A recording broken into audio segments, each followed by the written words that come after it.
Денес излегува на пресконференција од Социјалдемократскиот сојуз на Македонија Штип. Оттаму посочуваат дека градоначалникот Иван Јорданов ја префрлува сопствената вина на други. Од Социјалдемократскиот сојуз бараат одговори на веќе поставените прашања од Јорданов. Иван Јорданов во континуитет покажува дека е шампион во префрлување на сопствената вина врз друг. Овој пат неповикан се обиде да го бара виновникот за мега скандалот тежок 18 милиони денари на секаде, но не и таму каде што е најочигледно, односно помеѓу неговите соработници и сопартијци.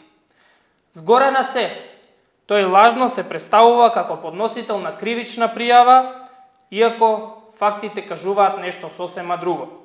Почитување, симптоматично е што пријавата е проширена со ново осомничени после стапување на должност на новиот технички началник во СВР Штип.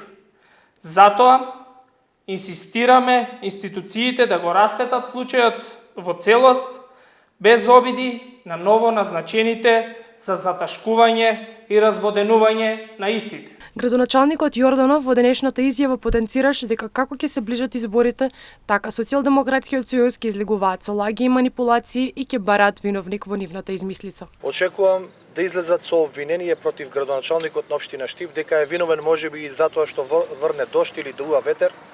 Очекувам да се занимаваат предизборно со вакви манипулации и измислици. Јас ќе им порачам дека тие се партијата кои што ќе бидат запишени во на црните страници од историјата, затоа што се партија која што нанесува зло на Штип, нанесува зло на Македонија.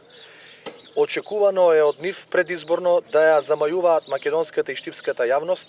Јас ќе продолжам секојдневно да реализирам проекти и да работам. На крај, кога ќе завршат сите овие активности, ќе останат проектите и работата и по тоа ќе се компарираме. На крај граѓаните ќе ценат кој колку сработил, а не кој што кажал и што успеал да изманипулира штипската или македонската јавност. Изјави градоначалникот Јорданов по пресот на Социјалдемократскиот сојуз.